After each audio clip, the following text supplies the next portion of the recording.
PPT visible है आप लोगों को? Yes sir. Yes sir.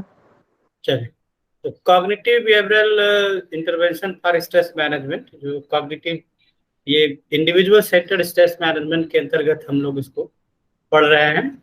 और ये हमारा जो है स्ट्रेस मैनेजमेंट इन ऑर्गेनाइजेशन जो पेपर है उसका 4th यूनिट जो हमारा है उसके अंतर्गत ये टॉपिक है। तो सबसे पहले जानिए कि जो कॉग्निटिव और बिहेवियरल इंटरवेंशंस हैं, ये बेसिकली जो है कॉग्निटिव बिहेवियरल जो टेक्निक्स हैं उसी पर आधारित है। और कॉग्निटिव बिहेवियरल टेक्निक्स का ये जो बेसिक मॉडल है जो आपके सामने है, और इसमें आप देखिए सीबीटी, इसका तो नाम कॉग्निटिव बिहेवियरल टेक्निक्स कहीं का रखा जाता है, कहीं कॉग्निटिव बिहेवियरल आपको थेरेपी के नाम से मिलेगा अगर यही चीज क्लिनिकल साइकोलॉजी में पढ़ते हैं कोई, और यही एजुकेशनल साइकोलॉजी में होता है तो ये कॉग्निटिव बिहेवियरल टीचिंग हो जाती है। ठीक है, तो T for technique, T for teaching, T for therapy सब चलता है। हमें यहाँ देखना है कि कॉग्निटिव बिहेवियरल थेरेपी का बेसिक मॉडल क्या है। तो इस टेक्निक का बेसिक मॉडल क्या है कि थॉट, फीलिंग एंड बिहेवियर, ये तीनों जो है एक दूसरे के साथ इंटीग्रेटेड है। ठीक है, आपकी जो थॉट है वो आपकी फीलिंग को प्रभावित करती है और आपके बिहेवियर को भी, उसी तरह बिहेवियर आपका फीलिंग और आपके थॉट को भी प्रभावित करता है। फीलिंग भी आपके थॉट, ये बाई डायरेक्शनल एरोज है। बाई डायरेक्शनल मतलब ये दोनों तरफ जाते हैं। ठीक है, तो ये बेसिक मॉडल है कॉग्निटिव बिहेवियरल टेक्निक्स का। अगर हम इसके ओरिजिनेटर्स को देखें तो इसमें दो बड़े नाम आते हैं, एरॉन बेक और एल्बर्ट एलिस। हमको उनके मॉडल्स से बहुत लेना देना नहीं है, क्योंकि हमको इम्प्लीकेशंस पढ़ने हैं कैसे इस टेक्निक्स को हम ऑर्गेनाइजेशंस में या पर्सन के स्ट्रेस को मैनेज करने के लिए यूज करते हैं। ठीक है, तो जो ये जो बेसिक मॉडल है एरॉन बेक का, इसमें जो आप देखेंगे तो इसको कॉग्निटिव थेरेपी या कॉग्निटिव टेक्निक के नाम से ये बेक का मॉडल जाना जाता है। और बेक ने खासतौर से डिप्रेशन वगैरह के लिए इस मॉडल को जो है डेवलप किया था। और उन्होंने इसमें पाया था कि जो मेन प्रॉब्लम थी वो है ऑटोमेटिक थॉट। ठीक है, और ऑटोमेटिक थॉट जो है इसके दो ये कंपोनेंट है, पोलराइजेशन और पर्सनलाइजेशन। तो मतलब ऐसे विचार, ऐसे थॉट जो व्यक्ति ज्यादातर हर चीज को हर खुद के लिए सोचता है। ठीक है, जो भी प्रॉब्लम होगी उसमें वो खुद के लिए सोचता है कि ये मेरे साथ हो जाएगा, ये मेरा है। ठीक है, उसी तरह उनकी जो थिंकिंग है वो पोलराइज थिंकिंग होती है। कई बार जो है ब्लैक एंड व्हाइट थिंकिंग भी आप कुछ कहते हैं। पोलराइज थिंकिंग का मतलब या तो एकदम एक्सट्रीमिस्ट, जिसको आप कह सकते हैं कि या तो एक सिरे पर या तो दूसरे सिरे पर। ठीक है, या तो बहुत अच्छा या तो बहुत बुरा। ठीक है, they don't try to live in between. तो ये जो पोलराइज थिंकिंग या पर्सनलाइज थिंकिंग, ये जो है इनकी ये ऑटोमेटिक चलती रहती है। ठीक है, और उसका जो मेन जो प्रॉब्लम होता है उसको इन्होंने कहा कि कॉग्निटिव ट्रायड ऐसे लोगों में डेवलप हो जाता है। तो कॉग्निटिव ट्रायड क्या है? Negative view about world, negative view about the future and negative view about your own self. This is the cognitive triad.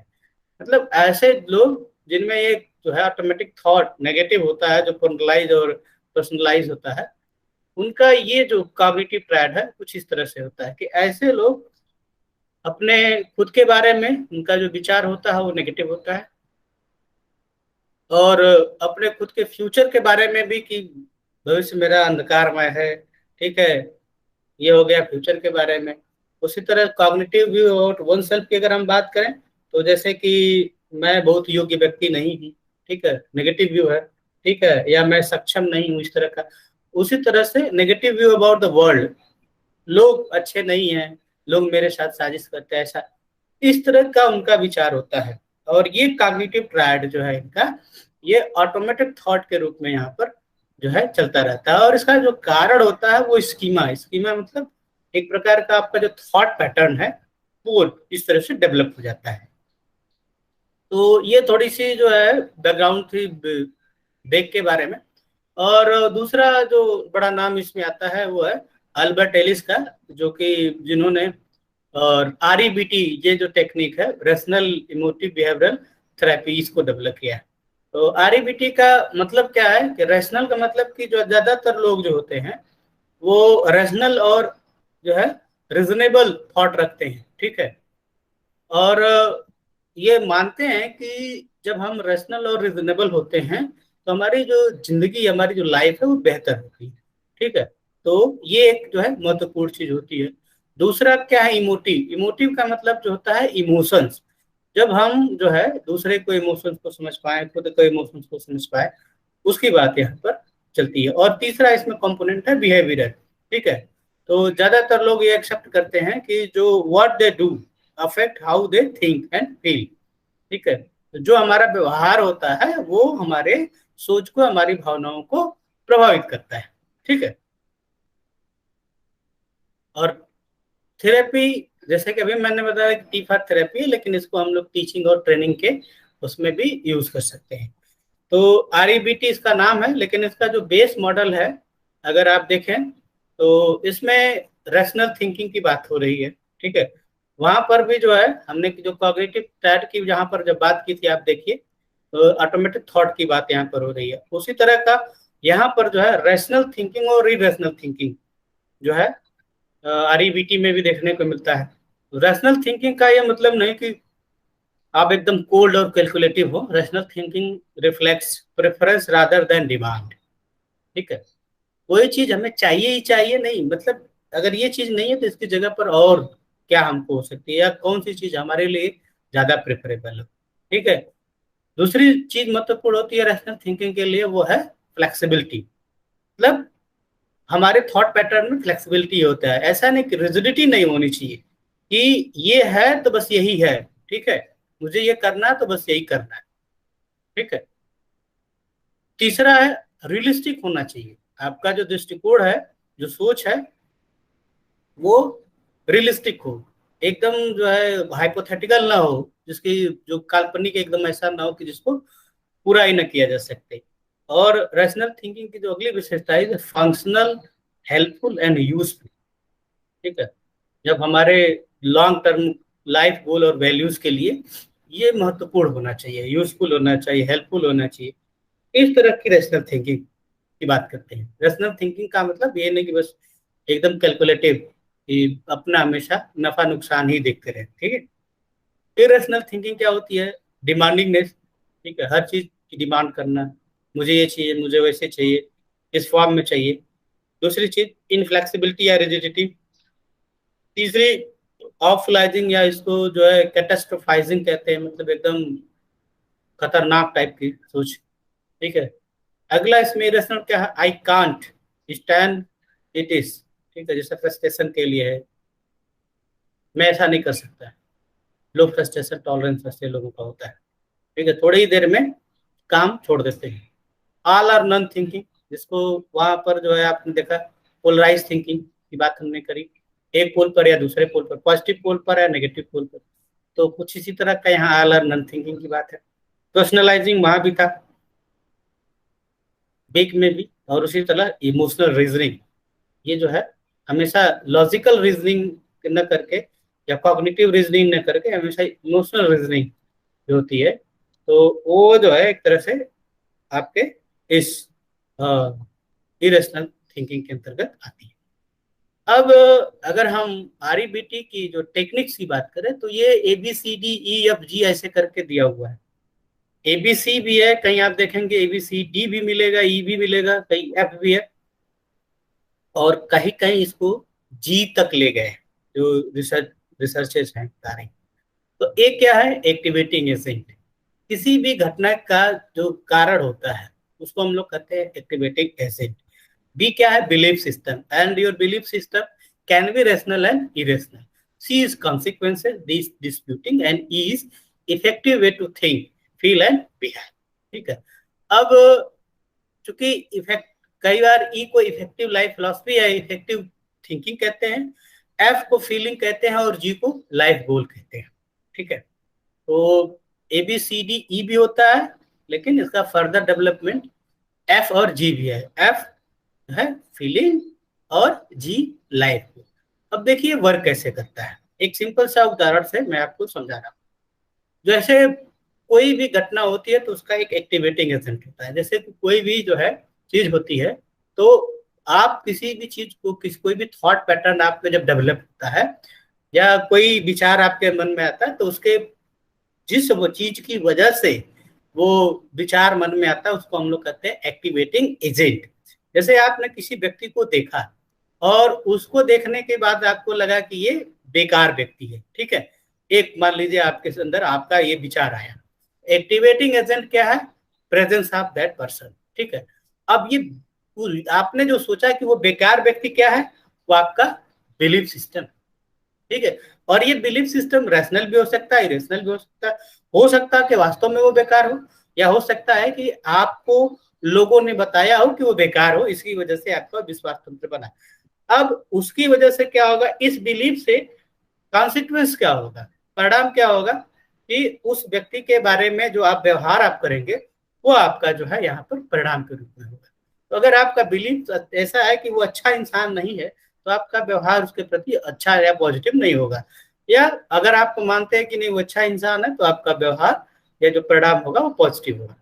ये ABC 3 चीज है जिसको हम लोग कहते हैं, ये एक तरह से डायग्नोस्टिक के लिए यूज करते हैं, ठीक है। लेकिन जब हम लोग इसको मैनेजमेंट के लिए, इंटरवेंशन के लिए जब जाते हैं, तो वो D और E की बात करते हैं। अब जैसे कि आपका जो कॉन्सिक्वेंस है वो तो जो समझ में आना है वो हो गया। अब प्रॉब्लम क्या है कि मान लीजिए आपका जो बिलीफ सिस्टम है रैशनल है, तब तो आपका जो परिणाम होगा फंक्शनल होगा। लेकिन जब बिलीफ सिस्टम इरेशनल है तो consequences will be dysfunctional. When the consequences of your belief system is dysfunctional, now there need to change that belief system, ठीक है। जो बिलीफ सिस्टम है उसको बदलने की आवश्यकता है, और बदलने के लिए now you have to dispute कि अब आपको अपने ही जो बिलीफ सिस्टम है उस पर सवाल उठाने हैं। सवाल कैसे आप उठाएंगे कि भाई वो खराब आदमी है, क्यों खराब आदमी है? लोगों ने कह दिया इसलिए खराब आदमी है, या मेरे साथ जो उसकी पहली एक्स मीटिंग थी या प्रीवियस मीटिंग थी उसमें उसमें ठीक से व्यवहार नहीं किया, उसकी वजह से वो खराब आदमी है? या ऐसा क्या है कि भाई मेरे में ऐसा क्या है कि वो हमेशा मेरे साथ पॉजिटिव करेगा अगर मैं उसके साथ पॉजिटिव नहीं करूंगा, ठीक है। तो ये जो है डिस्प्यूट करते हैं, ठीक है। और इस डिस्प्यूट के बाद जो परिणाम आता है वो इफेक्टिव वे ऑफ थिंकिंग होता है, जिसकी वजह से आप एक बेहतर अल्टरनेटिव लेके आते हैं, जिसको हम लोग कहते हैं ई, more effective way to think, feel and behave. Dispute के बाद अगर आपको लगता है कि नहीं लोगों ने हमको सही जानकारी नहीं दी है, तो हमको कम से कम एक बार जो है उससे मिलना चाहिए, बात करना चाहिए, इसके बारे में जानना चाहिए, तब हमको डिसाइड करना चाहिए कि वो बंदा कैसा है। Now this is effective way to think and feel. उसी को आगे के PPTs में मैंने आपको दिया हुआ है, ठीक है। जैसे पार्ट 1 में many people are A to C, ठीक है, they believe you are you made me angry, ठीक है, they believe A, your remark और एक्शन काज द C, मतलब द एंगर, ठीक है, and your behaviour cause the anger. तो REBT argue no, their belief between A and B largely determine how they feel, ठीक है। और ये क्या है, एक्टिवेटिंग एजेंट क्या है, यू एल्ड एट मी, जैसे आप मेरे ऊपर चीखे चिल्लाए। बिलीफ सिस्टम क्या है, I can't believe he dare to yell at me, मुझे ऐसा, जैसे बिलीफ सिस्टम जैसे कि किसी कोई आपके ऊपर साउट किया, चिल्लाया, ठीक है, और आपका विश्वास है कि नहीं तुम मेरे ऊपर चिल्ला कैसे सकते हो, तुम मुझे ऐसे अनप्रोफेशनली कैसे व्यवहार कर सकते हो। तो ये प्रॉब्लम होती है, उस व्यवहार को कैसे हम इंटरप्रेट करते हैं। और उसी तरह he should never have act that way, I can't stand, I want to drink, I have to want, I want when I want it, I can get away with it and I would not, it would not better. Consequence क्या होगा, anger. जैसे कि आपको लगता है कि कोई आप पर चिल्ला रहा है, ये एक्टिवेटिंग एजेंट है, तो अगर आपका विश्वास है कि वो मेरे ऊपर चिल्ला सकता है, तो आपका कॉन्सिक्वेंस क्या होगा कि ठीक है वो उसकी आदत है, वो ऐसा करता है, या दैट वाज माय फॉल्ट, तो आपको उतना गुस्सा नहीं आएगा। लेकिन आपको जब ये लगने लगेगा, हमारा विश्वास तंत्र कि वो मेरे ऊपर कैसे कैसे चीख चिल्ला सकता है, वो मुझसे ऐसे कैसे बात कर सकता है, ठीक है, तब वो कॉन्सिक्वेंस वहां पर जो फ्रस्ट्रेशन, एंगर शो होने लगता है, वही जो भी मैंने बताया। ठीक है। तो अगर आप देखें तो वही भी मैंने भी आपको बताया कि जो एबीसी है ये क्या है कि डायग्नोस्टिक स्टेप है, ठीक है। यहाँ पर आपको ये समझने के लिए महत्वपूर्ण है कि जो है कि एबीसी कि किस प्रकार से व्यक्ति अपने थॉट को, फीलिंग को, बिहेवियर को कंट्रोल करके उसको प्रभावी बना सकता है।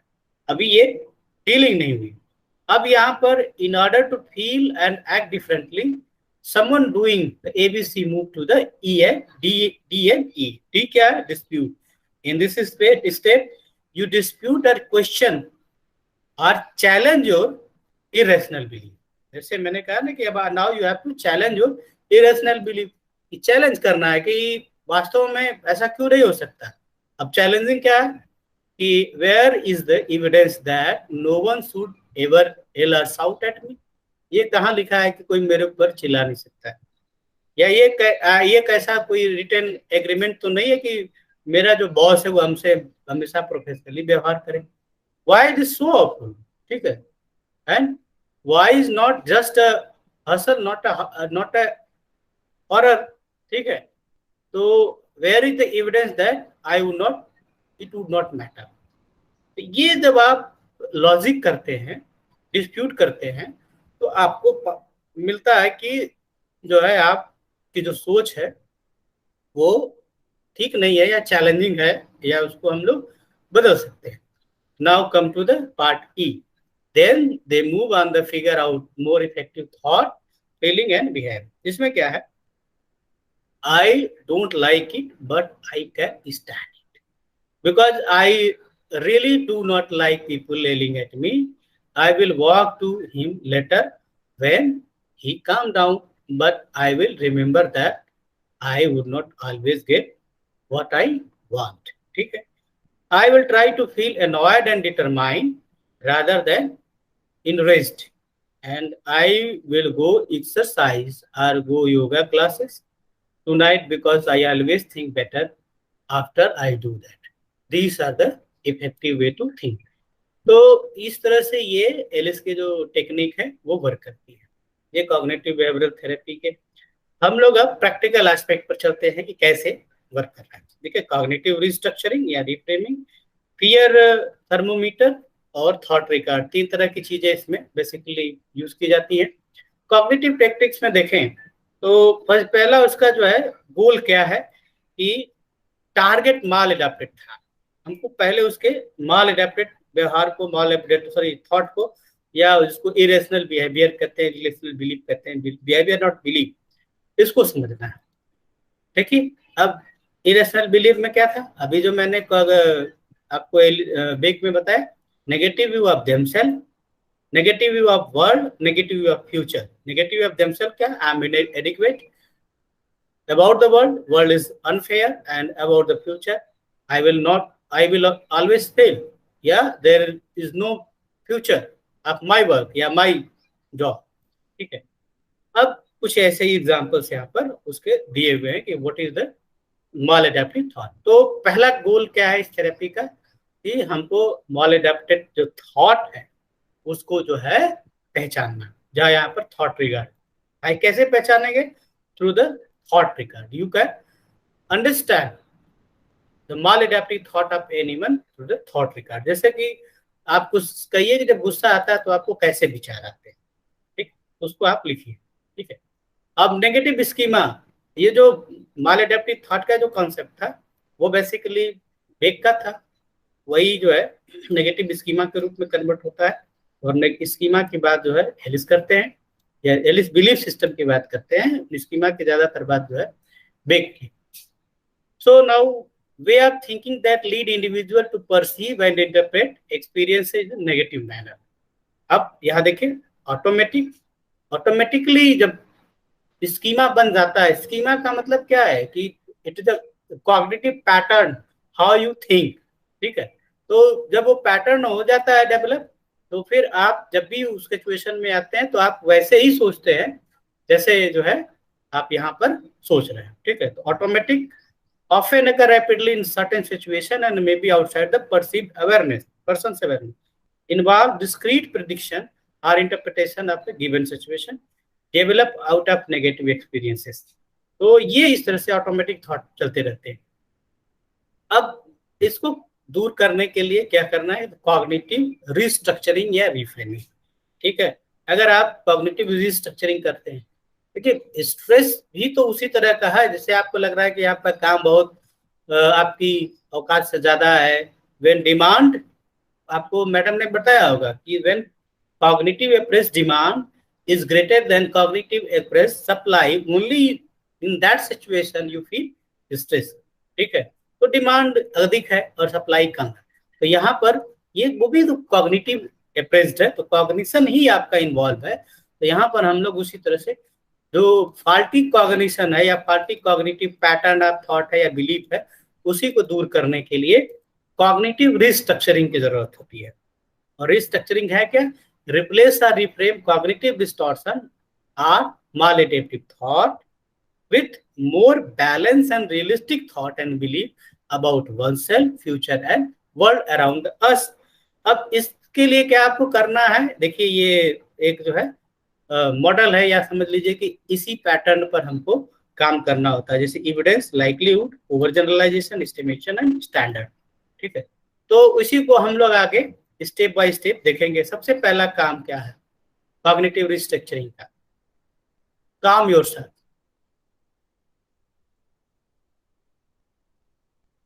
If you are still upset or stirred by the thought you want to explore, you may find it hard to concentrate on using the tool. Use meditation or deep breathing. Calm yourself down if feel particularly stressed or upset. First step कि सबसे पहले अपने आप को जो है relax करिए। Cognitive structures को जानने के लिए, कॉग्निटिव थॉट को जानने के लिए, उसके रिस्ट्रक्चर करने के लिए, जैसे जिस परिस्थिति में आपको गुस्सा आ रहा है, तो आप डीप ब्रीदिंग से या मेडिटेशन से या इस तरह की चीजों से पहले खुद को रिलैक्स करने की कोशिश करें। सेकंड स्टेप क्या है, आइडेंटिफाई द सिचुएशन। अब आपको जब आप रिलैक्स हो जाएं, तब अब आपको उस परिस्थिति के बारे में जो है इंक्वायरी करनी है जो आपकी इस नेगेटिव मूड का कारण है। आपको गुस्सा क्यों आया, आप तनाव में क्यों आए, ठीक है, स्ट्रेस आपको क्यों हुआ। Now you have to describing the situation that trigger your negative thought या स्ट्रेस। ठीक है, थर्ड स्टेज है एनालाइज योर मूड।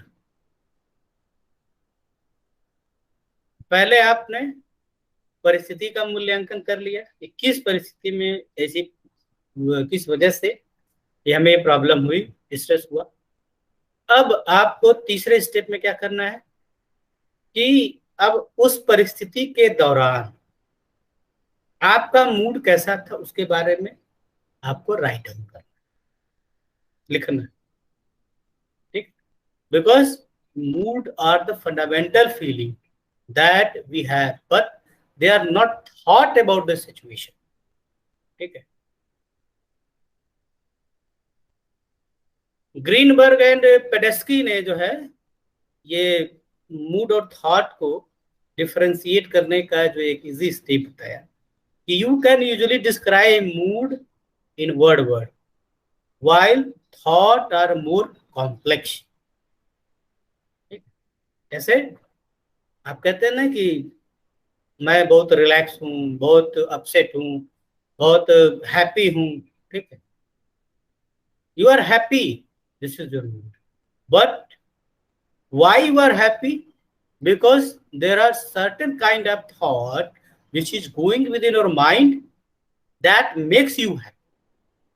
तो मूड को आप वन वर्ड में डिस्क्राइब कर सकते हैं बट थॉट को नहीं कर सकते। ठीक है, जैसे he traced my suggestion in front of my coworker would be thought, while associated mood might be humiliation, frustration, anger and insecurity। से आपको सजेशन को आपके सहकर्मियों के साथी को सामने ही कोई नहीं मानता है। ठीक, ये क्या है, ये थॉट। और इससे रिलेटेड जो मूड है वो ह्यूमिलिएशन, फ्रस्ट्रेशन, एंगर, इनसिक्योरिटी कुछ भी हो सकता है। Now fourth step is identify automatic thought. जैसे जो उस परिस्थिति में जो नेचुरल रिएक्शंस है उनको आपको, जो आपने अनुभव किया, जो फील किया उस बैड मूड में, उसको आपको लिखना। अब ये देखिए यहाँ पर थॉट। तो तीसरे में क्या था कि मूड आइडेंटिफाई करना। ठीक है, पहला क्या है सिचुएशन, दूसरा क्या है मूड, और तीसरा क्या है थॉट।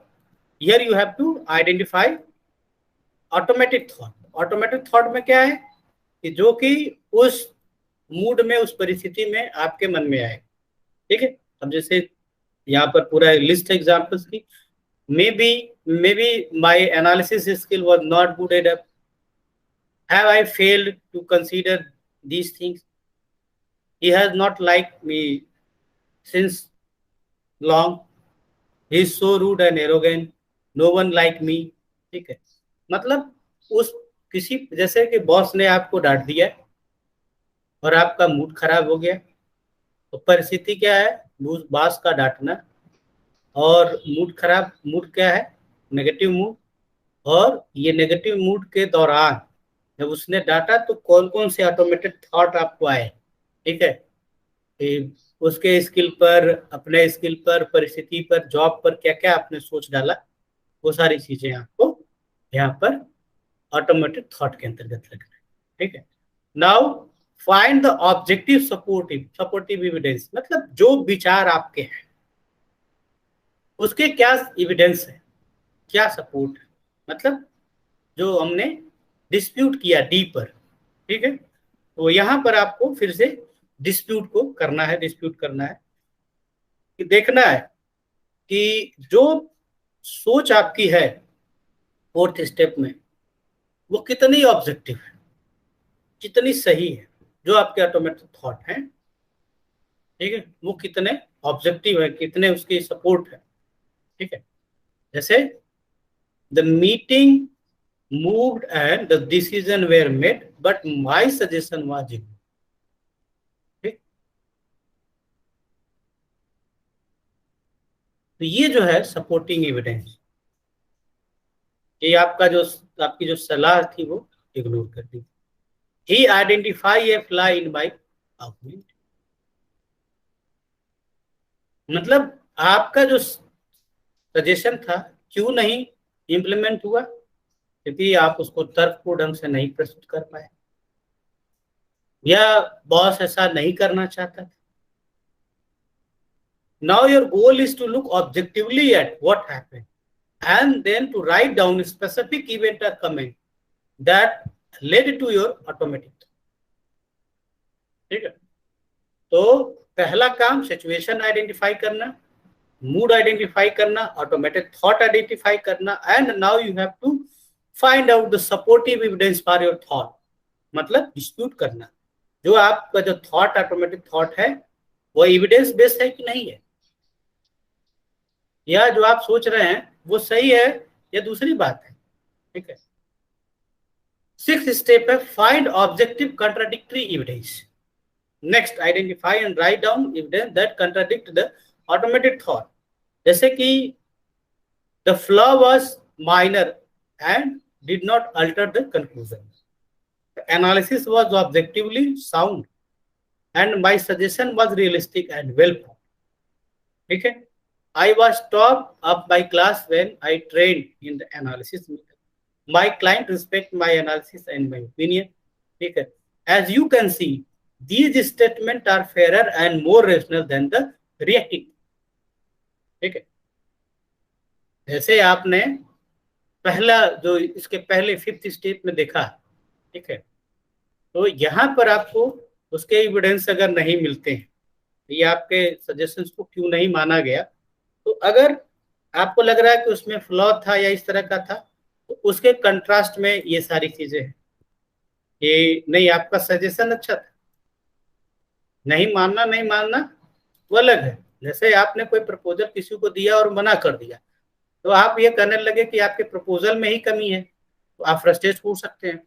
फिर आपको ये जो कंट्राडिक्टरी एविडेंस क्या है, ये आपके प्रपोजल अच्छे थे, आपकी चीजें अच्छी थी, नहीं माना नहीं माना, तो आपको वहां पर स्ट्रेस फ्रस्ट्रेशन कम होगा। एंड लास्ट क्या है, यानी कि जो 7th स्टेप है, लास्ट तो 8 है कि identify fair and balance thought.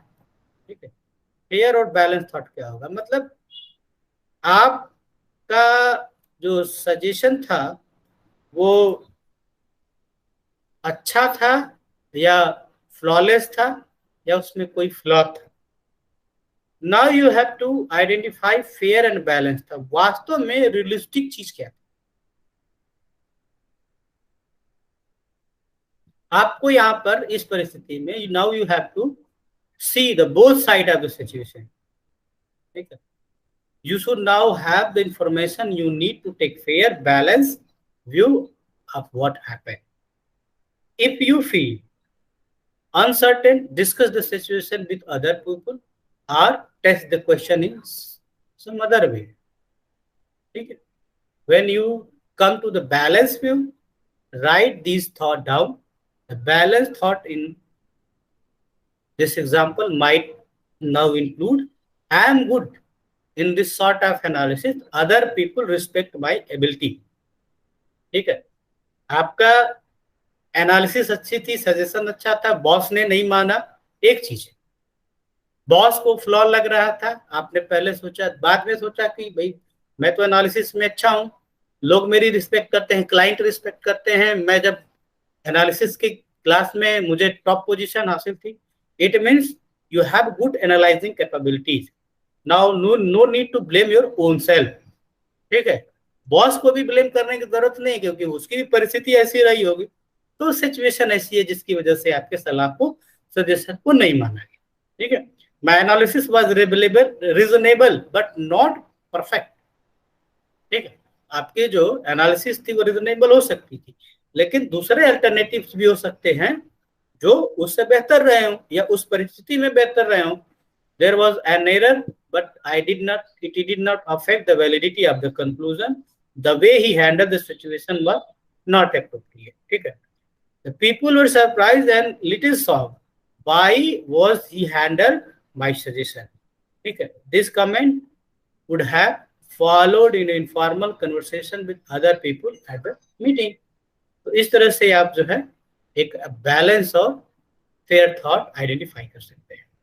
And last जो स्टेप है कॉग्निटिव रिस्ट्रक्चरिंग में, वो है मॉनिटर योर प्रेजेंट में।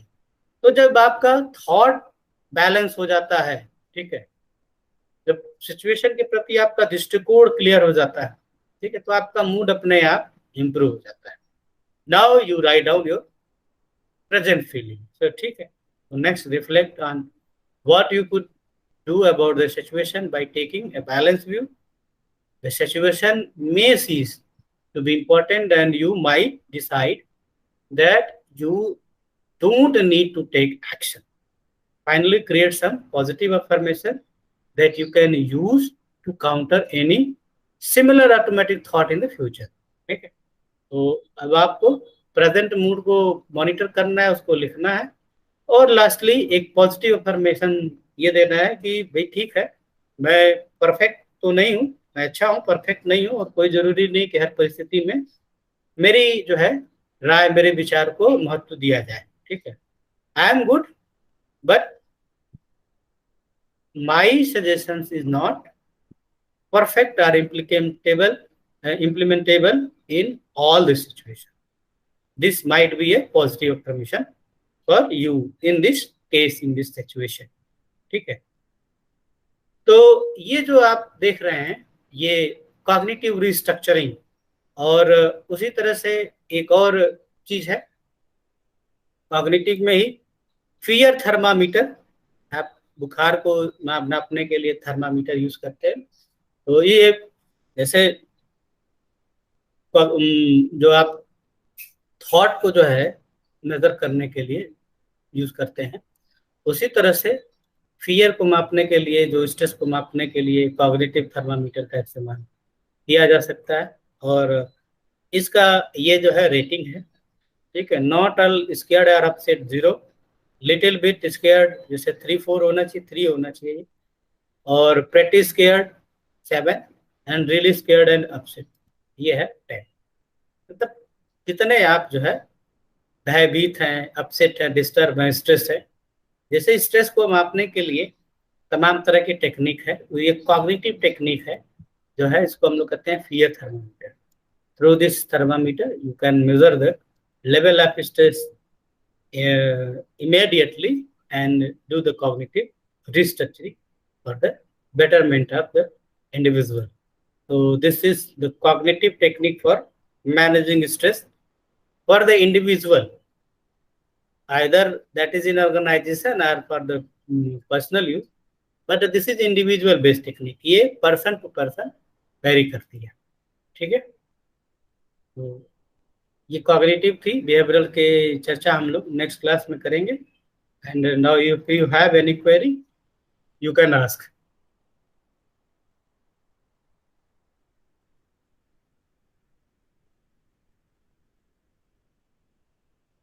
आपको कोई चीज समझ में न आई हो, पूछना चाहते हो तो पूछ लीजिए।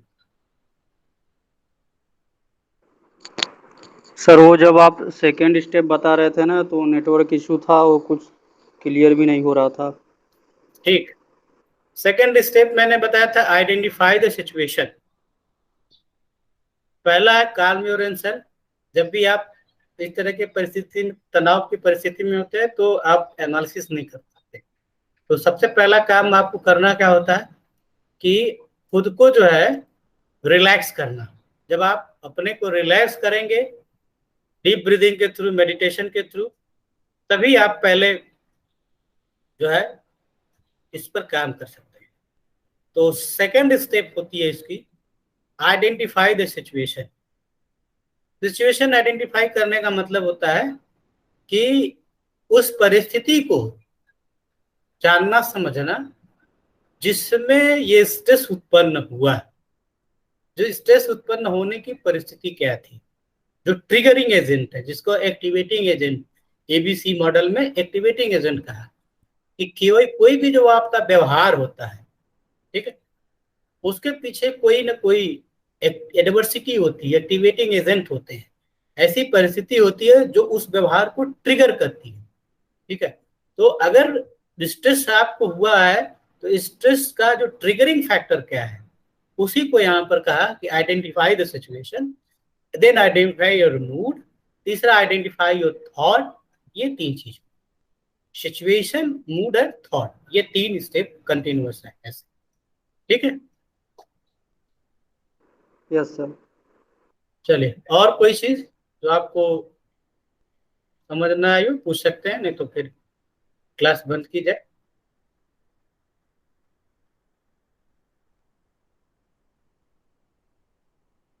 चलिए, मुझे लग रहा है सब क्लियर है। So thank you all for today class, we will meet soon. Thank you sir. Thank you sir. हाँ, संजय अटेंडेंस भेज देना। ठीक है, यस सर।